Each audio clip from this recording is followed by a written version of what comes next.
What is the biggest secret in training dogs? If I could give you one talk, if I could have one lecture for you that would help you solve all your problems in dog training, that would make dog training less of a mystery, this is going to be it. So in this video, what I want to talk about is what separates the successful people with dogs in training and the people who fail. If you knew this one secret, it would change the way that you're going to approach dog training. It would change the way you will be in your day-to-day activities with your dog, and it'll change the way your dog turns out at the end. So in this video, I want to talk about the biggest secret in dog training. And it's something that really leads to all aspects of your life, right? No matter what you're doing, as many of you know, my background in the martial arts spans many, many years. I taught for many, many years. I've studied my whole life, and I love the martial arts. I've been an athlete since I was a young boy, and I continue now at 55 almost. I'm 54, but at 50 something years old, it's still the exact same approach I take in every day of my life, and it bleeds through in everything I do. In my photography, in my dog training, in my fitness, in every single thing.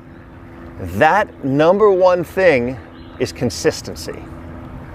And this is where most people fail with their dogs. So they'll get the dog out, they'll show them something, the dog doesn't get it, so then they show them the same exercise in a different way.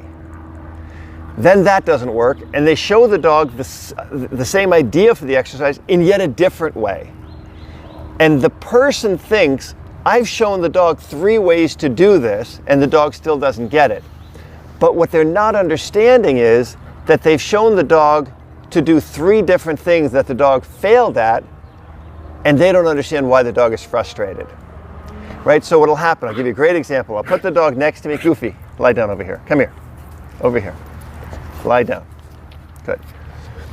So for example, they'll tell the dog to sit. And when the dog doesn't sit, they'll stand next to the dog and tell them to sit. Then they'll tell them to sit and the dog won't sit, and then they'll kneel down and tell the dog to sit. But the dog is seeing this as 3 different things that he's trying to figure out, and instead of having failed 3 times at one thing, he's failed 3 times at 3 different things. So there's multiple failures in there. So the consistency in life, every single morning I get up at 4:15 or 4:30 a.m. I get up, I have a small bowl of cereal, I get in my car, I give my dogs their vitamins, and I get in the car and I drive to the gym and I exercise. That's my routine. Now on Wednesdays and either Saturday or Sunday, I take the day off, so I won't go to the gym. And I'm that consistent. It's always that exact same thing. So when I take my dog out and I do the training, it's the same thing. The leash goes on, the long line goes on, and we begin our training. And that consistency is what leads me to be successful with a dog. I had a dog years ago, a nice big pit bull, a really nice dog, belonged to someone, one of my clients, and they could not get the dog to lie down. And they tried to get the dog to sit and crawl down. They tried to get the dog to do this and to do that, and do this and do that, and the dog wouldn't lie down.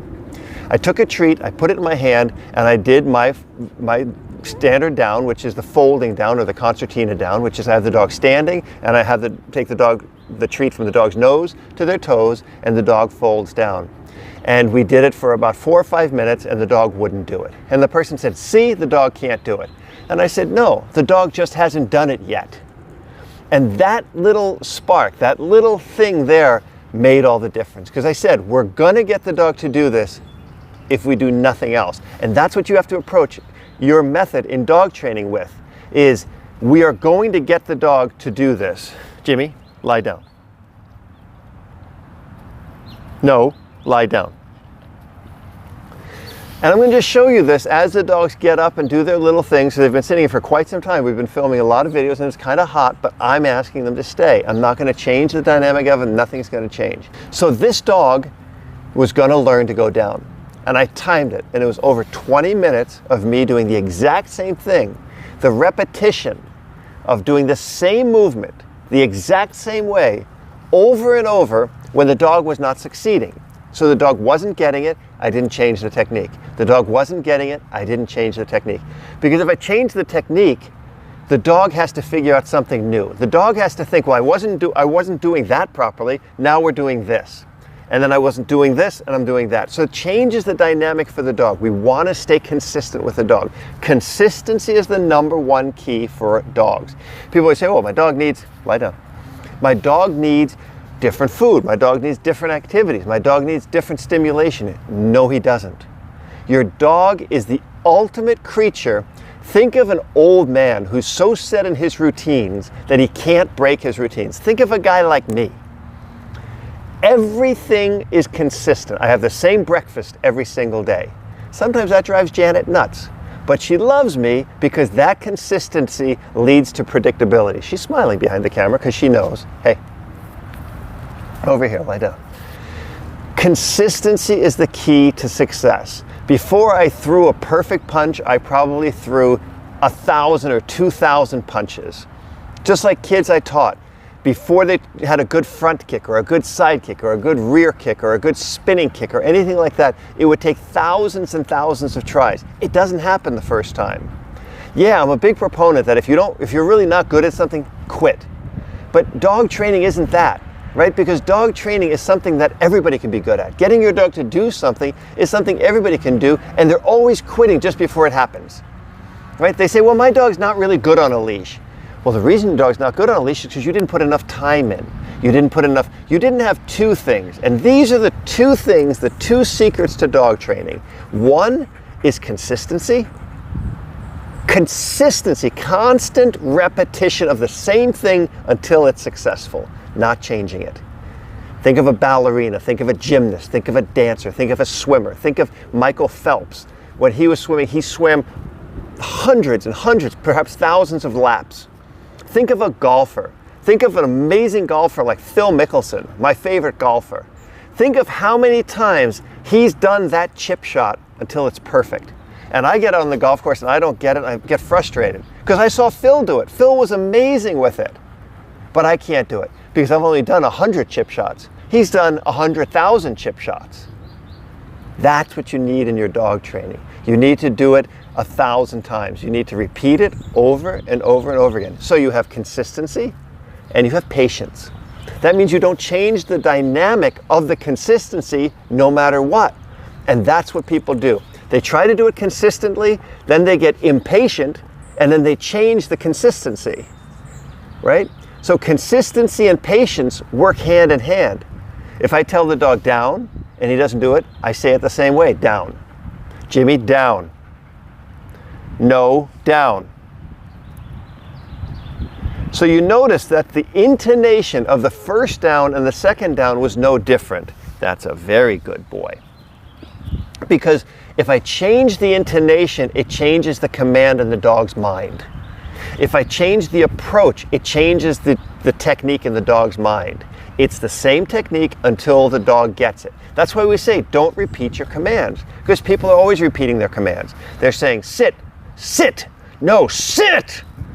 And those three intonations are completely different for the dog, and the dog doesn't know which one to respond to. So he'll pick one. He'll pick the sit, or the sit. And whichever one he picks, if you don't mark that behavior in your mind and know that that's the one he's listening to, and next time you say sit and he doesn't sit, that's your fault, because you've taught him to mark or to perform on a certain intonation or certain way you're saying something. So consistency, patience will lead you to meld those two and to have a really successful dog. And I don't care if it's your pet dog that you're just trying to teach to walk on a loose leash, don't let him pull at the end of the leash. If he's pulling at the end of the leash, do an abrupt turn. Don't let him get away with a behavior that you don't like, because that behavior will become hardwired in the dog's mind. Be consistent and be patient. And if you're consistent and patient with a dog, you can teach him to do anything. Jimmy here was a seeing eye dog that Janet was consistent and patient with and took him to master's agility levels, which is just amazing. Goofy was just a 9-week-old puppy who was a completely green dog. I took him to Mondio Ring highest level of obedience, second highest level of obedience in IPO, which is Schutzen, and the highest level of obedience in AKC, which is utility, because I was consistent with him. A lot of those times, I had nothing to do but train my dog. But I love those moments. That if I'd train him for 10 minutes or 10 hours, it was a passion. I was present every minute of it. I didn't look at my phone and on Instagram and on Facebook and YouTube and texting and doing this stuff. I was present in the moment of training the dog. Be consistent with your dog. Be patient with your dog, and you're gonna have the happiest, best dog that you'll ever imagine. Right, guys? Right, Goofy? You're a good boy. Okay, let's go. And if you like this video, give it a thumbs up. Yeah, if you like this video, give it a thumbs up and watch this playlist because it'll help you train your dog a lot better.